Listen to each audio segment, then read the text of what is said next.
사무엘상 14장 24절부터 35절 말씀 마음을 집중하시고 함께 읽어보십니다.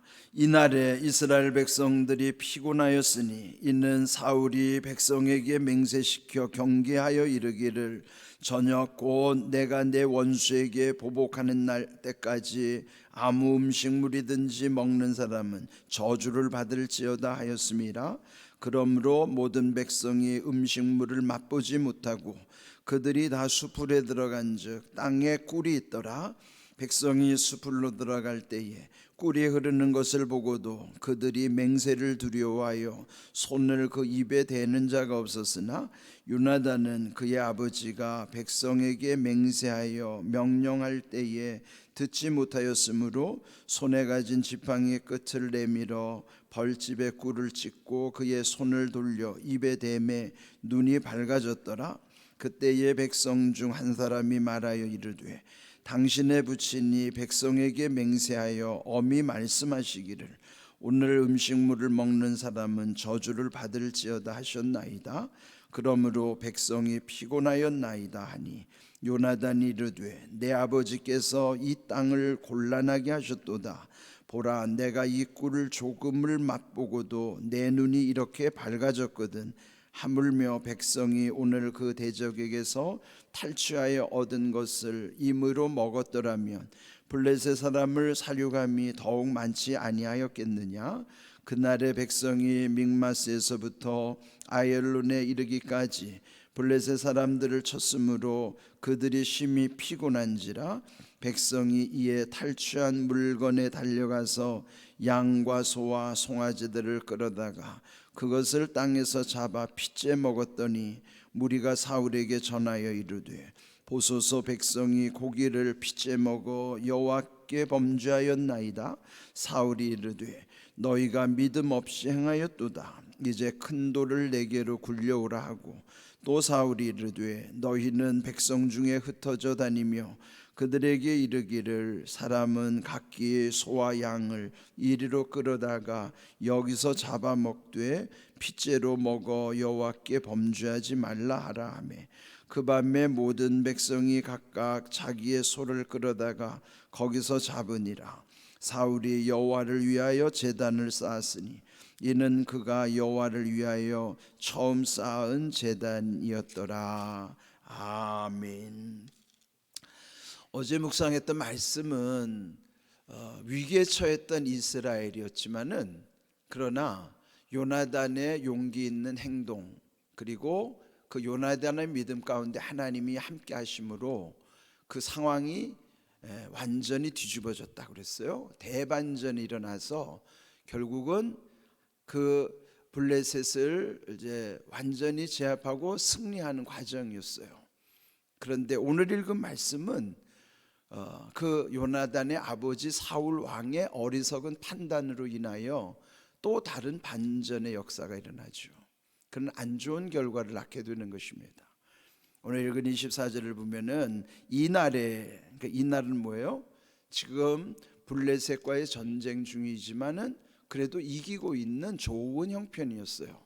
그런데 이 사울이 그 백성들에게 이제 어리석은 명령을 내리는 것입니다. 이날에 이스라엘 백성들이 피곤하였으니 그 왜 백성들이 피곤해졌는가? 그러니까 고통을 당하는 이유는 사울 왕이 백성에게 어리석은 맹세를 했기 때문이라는 거예요. 그 내용은 저녁 곧 내가 내 원수에게 보복하는 때까지 아무 음식물이든지 먹는 사람은 저주를 받을지어다. 금식령을 내린 거예요. 전쟁 중에는 병사들이 잘 먹어야 힘을 얻는 거 아니겠어요? 근데도 어리석게도 지금 한참 전쟁 중인데 병사들에게 먹지 말라, 이길 때까지 먹지 말라. 그게 무슨 이런 어리석은 명령이 있어요. 그리고 먹으면 저주를 당할 거다. 그렇게 백성들에게 선포함으로 말미암아 그들이 피곤해졌다. 그 직전까지만 해도 전쟁에서 이겨서 사기가 얼마나 충천해졌습니까? 그런데 오히려 왕은 어리석은 명령을 내림으로 인하여 백성들이 더 고통을 당하게 됐다 하는 것이죠. 여러분, 지도자의 판단이 얼마나 중요한지 몰라요. 그래서 결국은 그 이후에 이제 그들이 피곤한 상태여서, 근데 25절 그들이 다 숲풀에 들어간즉 땅에 꿀이 있더라. 여러분, 그 꿀이 얼마나 우리의 몸에 유익한 것입니까? 그리고 그 가나안을 일컬어서 젖과 꿀이 흐르는 땅이라고 할 만큼 그 땅에는 이렇게 야생 천연 꿀들이 지천에 널려 있는 거예요. 꿀이라고 하는 것은 하나님이 주신 천연 영양제 아니에요? 저도 새벽기도 끝나고 가면은 꼭 이 공복에 꿀을 한 숟가락씩 퍼먹습니다. 저도. 그리고 그 꿀을 먹으니까 얼마나 그게 좋은지 몰라요. 그런데 이 지금 야생 꿀을 그 굶주린 그 군인들이 얼마나 유혹을 받겠습니까? 그런데 왕이 준엄한 명령을 내렸으니 그 땅에 흐르는 꿀이 아무 소용이 없는 거예요. 이때 일컫는 말이 뭐예요? 이런 게 이제 그림의 떡과 같은 거예요. 그림의 떡이 아무리 화려하게 차려지는들 그게 무슨 소용이겠어요? 그런데 여러분, 이렇게 그 숲속에 또 그 땅에 꿀이 흐르게 하셨다 하는 것, 땅에 꿀이 있더라 하는 것은요, 우리가 살아가는 땅에도 도처에 하나님이 이렇게 꿀을 흘려주시는 것과 같은, 꿀이 뭘 상징할까요? 하나님의 은혜입니다. 우리의 노력으로 하지 않아도 도처에 하나님이 꿀을 흘려 보내시는 것처럼 하나님의 은혜가 우리 주변에 다 흐르고 있어요. 그런데 하나님의 은혜도 제대로 누리지 못하면 은혜가 있어도 은혜가 아무 소용이 없어요. 그래서 은혜를 깨닫고 은혜를 온전히 누리는 것이 얼마나 귀한 일인가. 하나님이 아무리 우리에게 은혜를 주셨어도요, 은혜를 누리지 못하면 소용이 없는 것이에요. 그래서 여러분들, 은혜를 깨닫는 지혜가 필요하고 또 은혜를 잘 감당할 수 있는 능력도 필요한 거예요. 그래서 우리는 늘 깨닫는 지혜와 감당할 수 있는 능력을 통해서 하나님의 은혜를 누리면서 살아가는 것입니다. 저는 그 중에 하나도 이 새벽 기도라고 생각해요. 이 새벽 기도는 하나님이 이 새벽에 흘려주시는 얼마나 큰 은혜인지 몰라요. 그런데 이렇게 새벽에 은혜를 누리는 사람이 그렇게 많지 않잖아요. 이 새벽에 저는 얼마나 좋은지 몰라요. 아마 저는 마지막 제 평생에 가장 인생에 소중했던 게 뭐냐 그러면, 새벽에 하나님의 은혜를 누렸던 내 인생이 하나님께 제일로 감사할 조건인 것 같아요. 저는 새벽이 싫어진 적이 한 번도 없어요. 새벽이 좋고 새벽을 누리는 거예요. 얼마나 좋은지 몰라요.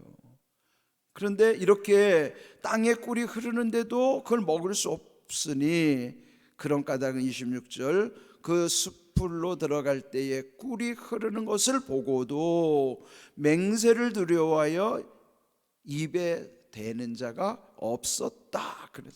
그런데 27절 요나단, 그 누구예요? 사울 왕의 아들이죠. 그런데 그 아버지가 백성에게 맹세하여 명령할 때 그가 없어서 그는 듣지 못했어요. 그래서 결국은 그 아들 요나단이 지팡이 끝을 내밀어서 꿀을 찍어 먹었더니 눈이 밝아졌더라. 당연하죠. 그 꿀을 찍어 먹었는데 많이 먹은 것도 아니죠. 조금 찍어 먹었음에도 불구하고 눈이 밝아졌다. 그런 거는 시력이 회복됐다는 것뿐만 아니라 기력이 회복됐다 하는 거예요. 여러분, 뭔가 정말 배가 든든해야 뭐든지 다 할 수 있고 또 눈이 제대로 뜨이지 않아요? 그래, 지금 이렇게 요나단이 꿀을 먹고 눈이 밝아졌는데 28절 그때에 백성 중 한 사람이 말하기를 당신의 부친이 백성에게 맹세하여 엄히 말씀하시기를 오늘 음식물을 먹는 사람은 저주를 받을지어다 하셨나이다. 그러므로 백성이 피곤하였나이다. 그래, 이 요나단은 아버지의 명령을 몰랐기 때문에 임의로 꿀을 찍어 먹었지만은 결국은 아버지의 명령을 어긴 것이죠. 그러니까 아버지가 내린 저주를 자식이 받게 되는 거예요. 이게 우리가 무지하면, 그러니까 무지하다는 거면 사울이 무모한 명령을 내린 것도 사울의 무지함이죠. 그럼 그 무지함 때문에 자식이 저주를 받게 된 거예요. 그러면은 우리도 마찬가지입니다. 우리가 믿음으로 산다고, 지금 이 사울이 믿음 없는 사람이 아니죠. 하나님이 특별히 고르고 골라서 세운 왕인데, 그렇게 어리석은 무지함으로 인해서 자식이 저주를 당하게 하는 것이죠. 그러니까 우리도 마찬가지예요. 우리가 이렇게 하나님의 은혜 안에 살면서도 어리석게도 때로는 하나님의 은혜를 잘 모르면요, 우리도 나도 모르게 저주가 흘러가게 하는 어리석은 경우도 있어요. 그러니까 여러분, 은혜를 알지 못하면은 오히려 저주를 퍼붓는 일. 그러니까 여러분, 교회 다니는 사람들이 다 예쁜 말 하는 게 아니에요. 교회 다니는 사람도 입이 거칠어 가지고 저주를 퍼부는 말을 잘하는 사람들이 많지는 않은데 이따금 종종 있어요. 저는 그런 사람들 보면 두려워요.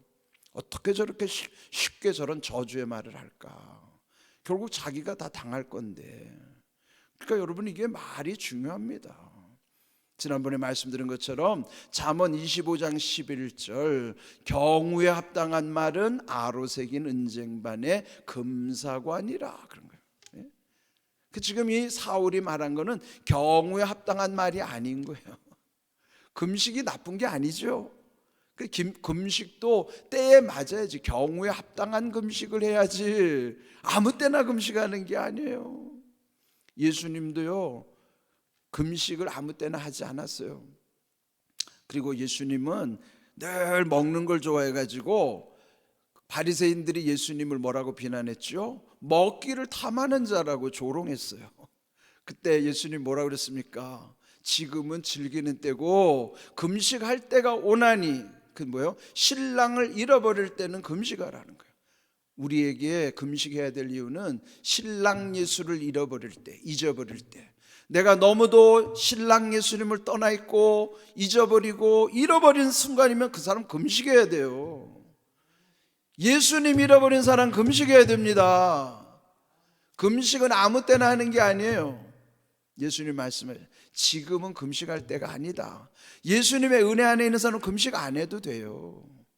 은혜 밖에 있는 사람들이 금식해야 되는 거예요. 신랑 예수 잃어버린 걸 대해서 예수님이 그렇게 명언을 하셨어요. 뿐만 아니라 이사야 58장 6절에도 보면은 하나님 말씀하시죠. 나의 기뻐하는 금식은 흉악의 결박을 풀어주며 멍의 줄을 클러주며 압제당하는 자를 자유하게 하며 모든 멍에를 꺾는 것이 아니겠느냐, 이렇게 묻는. 그 누가 하라는 거예요? 금식하는 당사자가 그리하라는 거예요. 혹시 금식하고 있으면서 네가 누군가에게 흉하게 결박으로 묶었다면 그거 너 풀어라.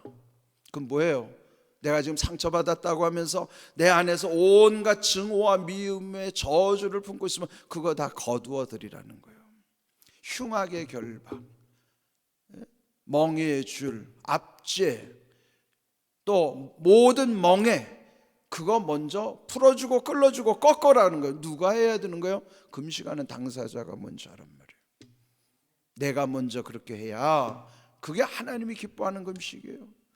여전히 나는 남을 용서하지 않고 그냥 온갖 나쁜 걸 다 안에 두고 밥만 굶는다고, 그는 금식이 아니라 굶식이죠. 그런 금식 하나님 기뻐하시지 않아요. 금식은 철저하게 나를 내려놓는 거예요. 철저하게 회개하는 거예요. 지금 이 사울은 금식할 때도 아니지만 이런 금식을 하나님 기뻐하시지 않는 거예요. 오늘도 우리에게 금식을 좋아하는 것을 하나님이 기뻐하시지 않아요. 정말로 하나님이 기뻐하시는 금식을 하려면 여러분이 먼저 흉악의 결박을 풀어야 돼요. 이런 모든 것을 하나님이 기뻐하는 금식을 하되 또 예수님이 금식을 우리에게 말씀하시는 것을 잘 새기셔서 금식해야 된단 말이죠. 그런데 이제 이런 판단을 듣고 29절 요나단이 말하기를 내 아버지께서 이 땅을 곤란하게 하셨도다. 보라, 내가 이 꿀을 조금을 맛보고도 내 눈이 이렇게 밝아졌거든. 하물며 임의로 먹었더라면은 블레셋 사람을 더 많이 사륙하지 않았겠는가? 그 뭐예요? 꿀을 먹었더라면은, 또 먹을 것을 먹었더라면 더 전승했을 거 아니에요. 더 많은 사람, 더 많이 승리하지 않았을까? 그는 요나단의 말이 맞죠. 그런데 31절 이하에 보면요, 금식령이 끝나는 그 날부터 어떤 피해가 있었는가 하면은 눈에 뵈는 게 없어요. 32절에 보면 그 백성들이 탈취한 물건에 달려가서 양과 소와 송아지를 끌어다가 그 땅에서 핏째 먹었더라. 그러니까 이게 율법을 어기는 거예요. 피를 핏째 먹으면 안 돼. 피는 생명이기 때문에 피를 다 제거한 다음에 먹어야 되는데 핏째 먹은 거예요. 율법을 어긴 거예요. 왕의 명령보다 더 중요한 건 하나님의 명령이죠. 그런데 그 백성들이 그냥 정신이 없어요. 지금 여러분, 이게 사람이 굶으면요, 옛날에 그런 일이 있잖아요. 굶으면 사람도 잡아먹는 거예요. 이스라엘 역사에 보면요, 먹을 게 없어서 자식을 잡아먹은 끔찍한 사건들도 있었잖아요. 그 정도로 이게 먹는 것이 얼마나 사람들에게는 집착하는 일인지 몰라요. 그런데 잘못된 금식령으로 인하여 금식령이 해제된 다음에는 핏째 먹음으로 하나님의 율법을 어기는 그런 어리석은 일을 백성들이 자행한 것이죠. 여기 본문에서 우리가 새겨야 될 많은 일이 있어요. 그럼 뭘까요? 하나님이 주시는 지혜가 아니면은 이렇게 우리 모두도 어리석은 짓을 할 수 있다. 그보다 더 중요한 것은 지도자가 잘해야 된다. 정말 지도자가 잘해야 돼요. 지도자가 잘못 판단하면은 이렇게 모두가 고통당하는 거예요. 뭐 이 국가의 최고 지도자든지 작은 단체의 지도자든지 지도자는 다 중요한 위치에 있는 거예요. 오늘 주신 말씀 잘 기억하시고요. 꿀이 흐르는 것을 보고도, 이게 뭐야? 은혜가 넘치는 것을 보고도 우리가 그것을 누리지 못하면은 어리석은 행동을 하게 되는 거예요. 여러분, 늘 은혜를 깨닫는 지혜를 구하시고 은혜를 감당할 수 있는 능력을 구하셔서 하나님의 은혜 안에서 모든 일을 누리는 복된 믿음으로 천국에 이를 때까지 하나님의 은혜가 더해지는 복된 믿음, 복된 삶이 되기를 주님의 이름으로 축복합니다. 아멘.